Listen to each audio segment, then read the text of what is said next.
Oh, cheers. Okay. Oh. That's the driver's one. Reminds me of old times.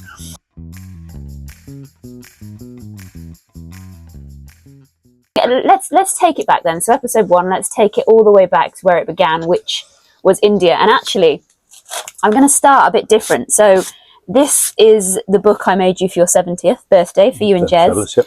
And in it, actually, I'll read the first page, which says, the greatest measure of success is the impact those have on others' lives. And then we had some of, not all of, your old timers write birthday messages to you all. Yeah, and there's you and Jez and Pogle.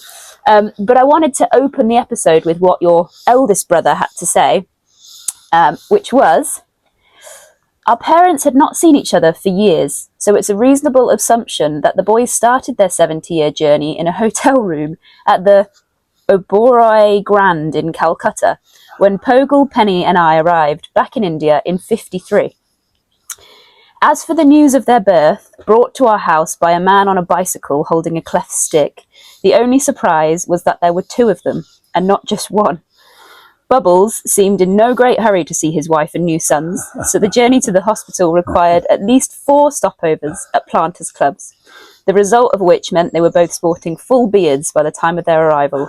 From that moment on, the boys were celebrities. Isn't that lovely? So let's start with Mum and Dad. So this Right. is Dad. This is Dad, I'll show.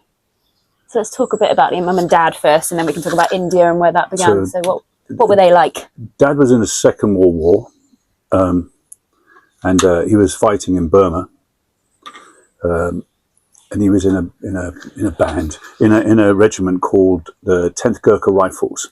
So we had Indian Gurkhas obviously underneath him. He was a major, and they were in Borneo, and he fell down a man trap, and all the bamboo spikes basically in the bottom of the man trap, and they got him through the legs.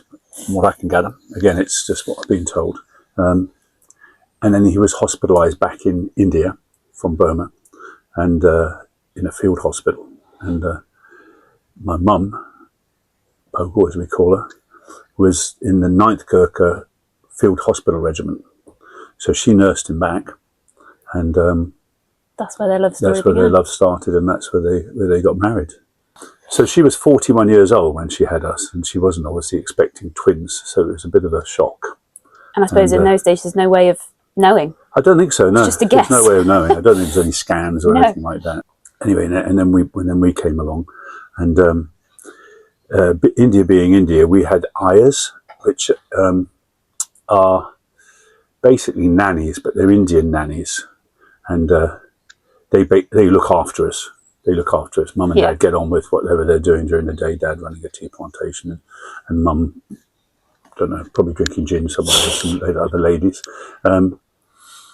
And Jez's ayah was called Idrella, and she was a lovely, lovely lady, slightly older than my ayah. And she used to call him Raja Saab, which was King Boy. She absolutely idolised him. She loved him to bits. It was just, she thought he was fantastic, obviously. And I had Hawa Jahaj, which translated to be Airplane Lily. And she was named that because she was born on a DC-3 on a Dakota airplane. So that's how she was named, Airplane Lily. But then she looked after me. She was slightly younger than Idrella.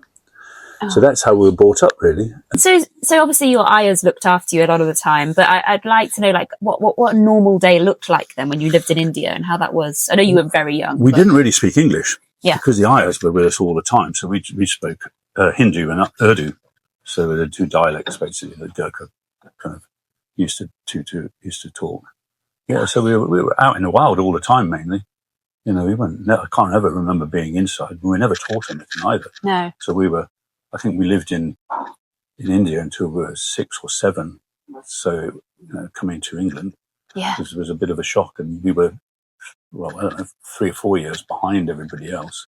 Yeah, because you hadn't learned anything there. Yeah, but I mean, you had when you look at your lifestyle. I remember quite a few bits. Normally, bits that when I was, what do you say, told off time. Yeah. Mum had a wildcat called Brumus, massive thing it was, but it was costly. It was feral. We threw it in the swimming pool so it could swim. It didn't go down too well. And then putting sand in the, Dad had a chauffeur called Kudus, and he loved us, but we decided we were going to fill the petrol tank up with what was sand, actually. That was another one. Just mischief. So you say you didn't learn anything from those days, but I think the social skills and the life skills. Definitely. And your bond with Jez in that time as well, which we'll talk about next episode. And being a twin, being a twin was, I mean, I don't think if you'd have been on your own, it might have been a different life, Yeah. But being together all the time, we kind of bounced off each other. When you look back at that time, and again, it was early days, what do you think you're most grateful for now, looking back on that? Being let loose, I think. You see nowadays, kids, and they're so closeted and looked after, I mean, this will come later, but I was in the army and I was in Northern Ireland when I was just 17, so that wouldn't happen now. I mean, I was talking to somebody in the hospital the other day, and she'd actually won't let her son get off the bus, but unless she's there, Okay, it's Birmingham, but yeah, she has to pick him up off the bus and everything. She doesn't want him. She's worried about him and anything happening to him, which is quite possible nowadays, which didn't happen in those days. Well, you were also roaming around with tigers, so it was quite possible. But it was just a different time. Yeah, it was brilliant. I remember waking up in the early hours one morning, and my dad was out on the terrace balcony veranda, I think they called it in those days, and he couldn't sleep. And I came out, and I remember sitting on his lap or sitting next to him, and this massive tiger going down the garden, across the bottom of the garden. It was, I would say, about 50, 60 meters from where we were sitting on the veranda. And I was scared. And I remember saying to him, I could have only been about 4. And I remember saying to him, I'm scared, Dad. He said, don't worry, as long as you don't upset him, he won't upset you, I'll never forget that. Just a calm man and a calm mum. That was something. I mean, imagine what they went through, Yeah, exactly. The highlight, I think, was in the early 30s, so. Yeah. And then the Second World War came in. Well, I wish I knew them. And as I said, the stories you tell us. There's a great picture of Dad, which we have, which I'll try and give to you, of the regiment. And he's on the back row. But the idea is that they're all staged up like this. And he's on the back row. And Jez said to Dad, he said, well, where are you? Because I can't see you anywhere on this. He said, I'm the gap at the back. I fell off the back of it. Probably drunk. he fell off the back road. There's a big gap. It's just a gap in the picture. He said, that was where I was. Yeah. He was a lovely man. He was so kind and soft, and loved fishing and loved shooting. And it's like you. Yeah. Well, I wanted to do the same thing as him. Join the army. Yeah. But his lovely saying was, "Life's a bowl of cherries." Oh, I haven't heard you say that. No, that's what he used to say. Yeah. Oh, I love Life's that. a bowl of cherries. Yeah. Oh, it's so nice. What do you think he meant by that? Sweet. He just know that life's great. Everything in life was always great. Yeah. His nickname was Bubbles, and because he was big, basically. I think it was a whale was called Bubbles or something in the zoo, so they called him Bubbles. But his real name was Robert John Barclay, and his nickname was Bill because he always got the bill in the planters clubs and stuff. Yeah, Bill Barclay. Wow. That's what he was known. A gentle giant. And what about your mum? What kind of a person was she? Because obviously I never got to meet her, but the stories you tell us are just So she was fantastic. So there was a spate in India in those years where there was pandemics and stuff like that. So people were sort of dying. But the Indians, the Hindus, when they died, the idea would normally be is they'd be put on a wooden raft in the river, and then the raft would be caught fire to, and they would go to God down the river. But because of the pandemic and what was going on at the time, I don't know, it was cholera or TB or something. Like an Asian influenza, wasn't it, at that time? It was terrible, and it was killing people. But the idea was they didn't want that to be spread further downstream and so on. So the change in the habit was a red hot piece of coal, and they would put it in their mouth, the dead person's mouth, basically, and then roll him down the hill. But the only problem from that was that at the bottom of the hill, there was probably pilgrims' trails and stuff like that. And a leopard or a tiger, if it had been trying to kill a porcupine, should we say, or something, and it got injured in the fight, porcupine has tentacles that poison you, and then they numb everything. So possibly they would get it in the paw, or they'd get it in their mouth, and they'd find it difficult to eat and so on. So to hunt its normal prey would be really difficult. So the idea of a body at the bottom of a hill was free food, basically. It was like McDonald's to them. So but then what happened was, of course, they got used to this, and then they would hunt people as opposed to... Yeah, and there was a huge number of people killed, wasn't there, by tigers at that time? In one particular area, Rudraprayag and Kumaon, I think it's called, there was 400 killed in Rudraprayag, 400 Indians, tea planters and so on. There was this particular leopard called the man-eating leopard of Rudraprayag was basically killing all these people. So it was employed by the Indian government called Jim Corbett, and he was basically employed, and he was a hunter, and he was employed to kill these man-eating tigers and leopards. So this particular leopard reigned for 3 or 4 years and was never caught, and he hunted it for a good 3 years. So the idea would be that he would there would be a dead Indian that was half the body was left, should we say. It's not very nice, sorry guys. So he would put the body at the base of a tree and then build a platform in the tree, and he'd stay in this platform and wait and wait for the leopard to come back, and then he would shoot the leopard from the platform. Right. And that was end of leopard, basically. But this leopard actually hunted him at one stage. If you read the book, it's fantastic. And the leopard hunted him, and he was scared stiff. He went back in the daylight, and the paw prints from this leopard were behind his prints. God. Yeah, but he knew my dad, and I think he was in an artillery. Dad was in a place in a regiment called Bihar Light, the Bihar Light, which was a horse. It was an infantry, but they were mounted on horses, and Jim Corbett was in it as well, so they knew each other. And so if you can imagine, 60,000 in 1 year would be walking the pilgrims' trails. Yeah. And of course this leopard would be there just knocking them off. Yeah. So it had to die. So it was, he killed this one.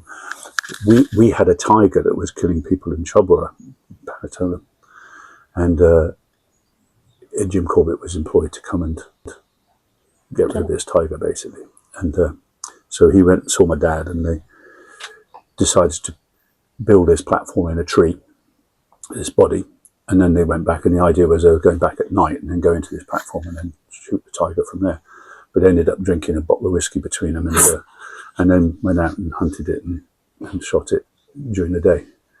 But what's the harm in that then? Just that you're meant to be not seen, or why'd you have to do it at night? Because it will kill you. Oh, right. Yeah, because it hunts at night. Right, okay. So if they had two nice morsels wandering around with a gun in their hand, they wouldn't last very long, you know? Oh, God. So, well, the Indians used to batten themselves in. They had wooden huts, and they would just literally batten them. And they still used to, the leopards used to break down the thing, and it was so quiet. Yeah. Scary time. Yeah, so somebody, I'm not too sure what it was, but somebody shot a tiger not far from where we lived. And unfortunately, it had cubs. And I think they were all male cubs. Anyway, so the cubs were rescued by my mum. Oh. And she looked after the cubs and brought them up until they were of age that they could eat people or hurt people. And then they were shipped off to Amsterdam Zoo. Gosh. Word has it they were called Simon, Jeremy and Hamish, but I don't know whether they were or not. But God, that says a lot about the type of person she was. Yeah, you know. she looked after them and brought them up. And then next door neighbour had a black panther. As a pet? Yeah, as a pet. And obviously the same thing when it gets old enough, off it goes. But they're massive. Yeah. They're a good 6 foot long at least. Yeah, well, you see these videos of people who have a relationship. Once they've got a relationship with these big cats, they do actually have a relationship. But there's got to be one point where don't stroke them with blood on your hands. No. And their feet are much bigger than my hands. They're massive. Yeah. Feet. But we'd go on, occasionally we'd be allowed to go on expeditions. So Chhabra, where we were, Dibrugarh, is on the south side of the Brahmaputra River, which is a large river, obviously, right? And on the other side was the base of the Himalayas, and then it went up. And so they used to disappear off on trips shall we say, expeditions into the foothills. Yeah. Wow. There's a lovely story where they were with their dogs. There was a group, obviously. They had people with them, Sherpas and so on. And they got to the top of this hill, and the dogs went running off and started barking. And there was a massive bear at this top of the hill, and Dad was obviously scared. He was worried for us and for I presume, I don't know whether we were with him or not, but he was worried about the people, and he had a gun with him. Anyway, he was about to shoot this bear, and Pogle Mum, she tapped him on the shoulder. She said, "Don't shoot it. It looks just like you." So he shot in the air, and the bear ran off, and so everything was that's brilliant. very, very well, good, we should say that's probably quite true, because he was what, 6 foot? He was 6'7", I think, something like 6'7". that. Size 14 shoes. He was a big guy. He was a big old boy. Oh, it's lovely. Well, it sounds like an amazing start to your life. And as I say, in the next episode, we'll sit with Jezzy and talk about being a twin and how that, because he might remember this time differently as well. So it's just nice he probably to will. Talk through all of that. Thank you. I love you, and I love sitting and talking about all of this, and I can't wait for all the episodes to come. So thank you very much. Cheers. Love you lots. Mwah.